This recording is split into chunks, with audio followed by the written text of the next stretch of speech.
evening and welcome to Thai PBS English News Service. I'm Jonathan Suwan.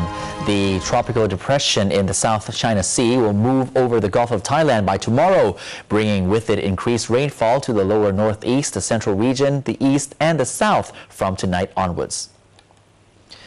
The depression in the South China Sea is moving towards the tip of Indochina and will cross into Thailand in Prachuap Khiri Khan and Chumphon provinces on November the 16th.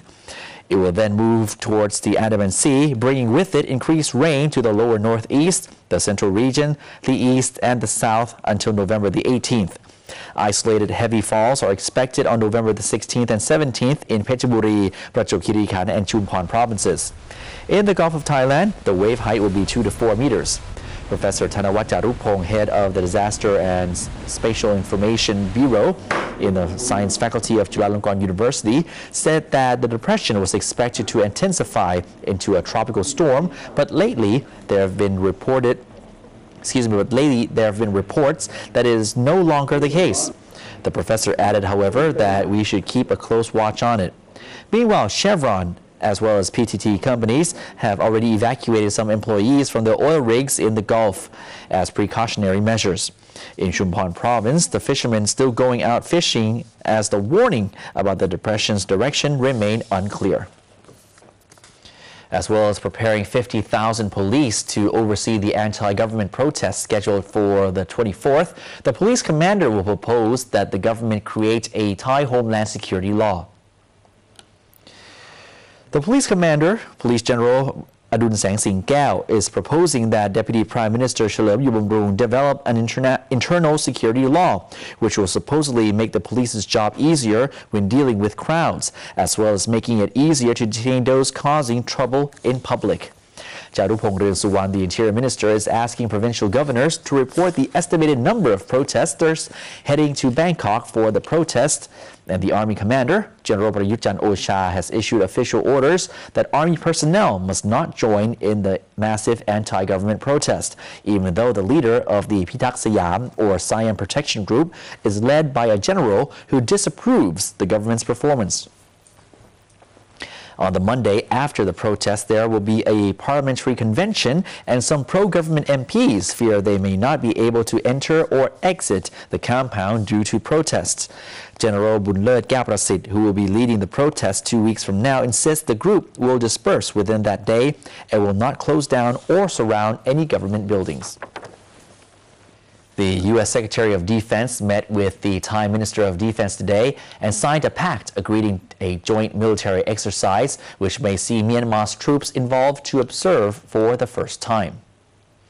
Air Chief Marshal Sukampol Suwanatat welcomed his American counterpart, General Leon E. Panetta, the U.S. Secretary of Defense. Both parties agreed to add more security to this region and maintain stability in the Asia-Pacific region through activities like the Cobra Gold multinational military training, which will likely see Myanmar observe for the first time. The two generals also exchanged promises that more cooperation between the two nations indeed are on the drawing board. U.S. President Barack Obama is scheduled to visit Thailand this weekend. And as of next season, English football fans in this country will have to watch their favorite team's matches via a new cable provider known as CTH.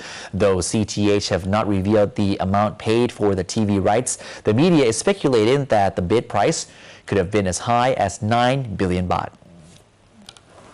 After winning the bid in London, this local cable provider will hold the rights to broadcast the English Premier League for the next 3 years.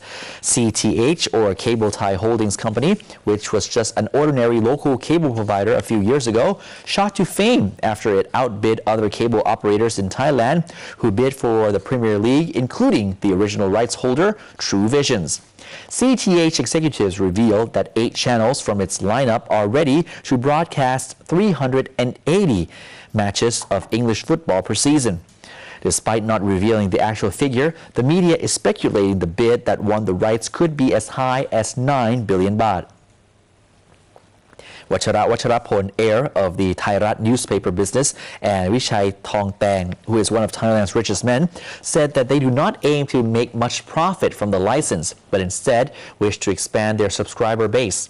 CTH will pour in another 2 billion baht to develop its distribution channels and networks. However, Thais will be able to watch some of the matches through terrestrial free TV. And today, the National Broadcasting and Telecommunications, or NBTC, was interviewed by the Administrative Court for more than 4 hours, during which the NBTC representative said the 3G auction procedure followed international standards. The NBTC claimed that problems will arise if the court orders the suspending of 3G licenses. Today, the NBTC spent more than 4 hours clarifying their auction procedures used in their auction of the 2.1 gigahertz spectrum slots on October the 16th. The NBTC were asked about bidding prices, the comparison of Thai auction to other countries, and the technologies or techniques used in procedures. The NBTC committee insists that it proceeded with the auction in strict accordance with the law and regulations. In addition, the NBTC told the administration court that they had set up an investigating panel to look into the transparency of the 3G auction, but did not reveal the results of the investigation. The chairman of the NBTC will not raise the 3G matter in the meeting of 11 NBTC committees until the court's order is announced. And moving to local politics, police are warning the gunmen who shot and killed the Songkhla mayor last week to turn themselves in for their own safety, as police believe they are now on the hit list, as the masterminds of the mayor's murder seek to keep their identities secret. Police believe that at least 7 people were involved in the killing. The body of Piratan Serani, mayor of Songkhla, was cremated today amidst the sorrow of family members and Songkhla citizens who say they worry that Pirat's projects, which benefited the province, will come to an end with his passing. Pirat is renowned as a decent local politician who was killed as he was digging up the facts of projects started by his predecessors, which are thought to be riddled with corruption. Songkhla police are warning Niwat Rat Lao, the prime suspect in the slaying the late mayor, that he is now being hunted down. Police suggest he should turn himself in as soon as possible, as he is now on the list of people to be killed, as the people who are behind the mayor's death want to keep their identities safe. At least 6 gunmen and 1 planner were involved in the killing. And 2 youngsters in Pattaya have been arrested after snatching handbags. They claim that they copied this behavior from what they saw on TV. A 17-year-old boy and his 14-year-old friend were caught a few minutes after they snatched a purse from a woman in central Pattaya. As 43-year-old Saiphon Triwiset was talking to her foreign boyfriend on Pattaya 2 Road, the boys who were on motorcycles snatched her purse and drove off. The bags contained a mobile phone, some cash, and her IDs. After questioning, Banglamung police revealed that the boys confessed that this is the 3rd time they've snatched someone's purse, admitting that they copied this behavior from what they have seen on TV, thinking they could always get away with it and that the stolen cash would then be used for shopping and partying. In an effort to support honest and dedicated police and citizens, the Bunyachinda Foundation grants awards in many fields.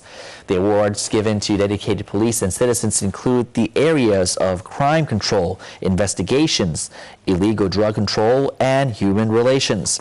The Dedicated Citizen Award was given to a taxi driver who returned money to a prosecutor from the Republic of the Maldives and helped a student out of a car which caught fire in Samut Prakan province. The foundation also provides financial aid to police who have been injured on duty. The award event is held every year to reward police and people who dedicate themselves to a better society. An investigating team has been examining the 2 bodies found off the coast of Surat Thani province to find clues as to who the murderers may be. Evidence found so far lead the police to believe that the victims were killed on shore before being thrown into the sea. Police Major General Kietipong Khao Samang, commander of Surat Thani Provincial Police Station, instructed the investigating team to track down the murderer quickly after having concluded that the men were unlawfully killed in front of a deserted Tapi Riverside Hotel in Mueang district of Surat Thani province and then their bodies thrown into the sea. The police investigation continues. After an initial autopsy, it was reported that Siddhichai Phummit's body, found in Chumphon province, was struck on the neck by a gun.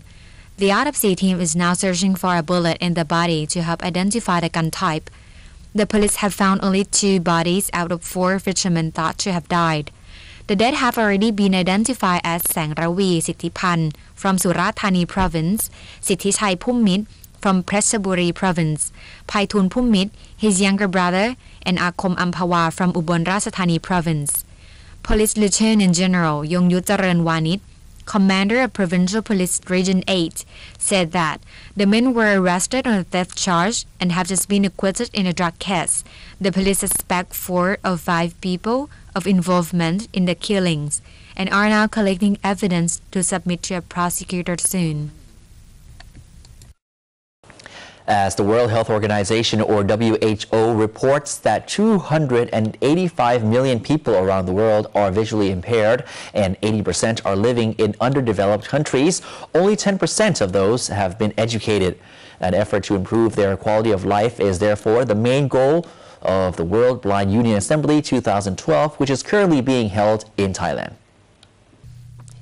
Many assistive technologies provide solutions to help the visually impaired.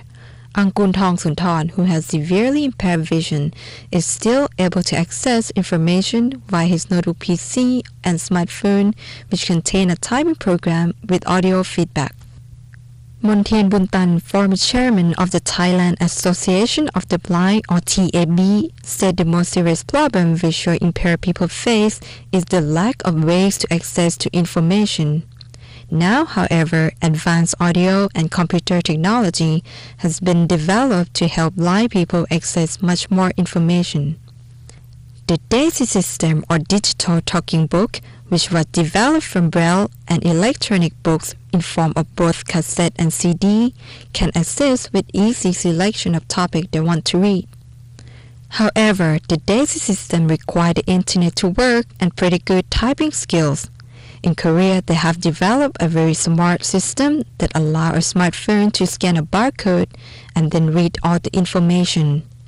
The Right to Read campaign, which campaigned for all publications to be available to blind and partially sighted people when published, is a central topic for debate at the World Blind Union's 8th General Assembly, or WBU, which is currently being hosted by Thailand. And that's it for this evening's English news service. I'm Suwajong Glinsawan saying good night. Until tomorrow, สวัสดีครับ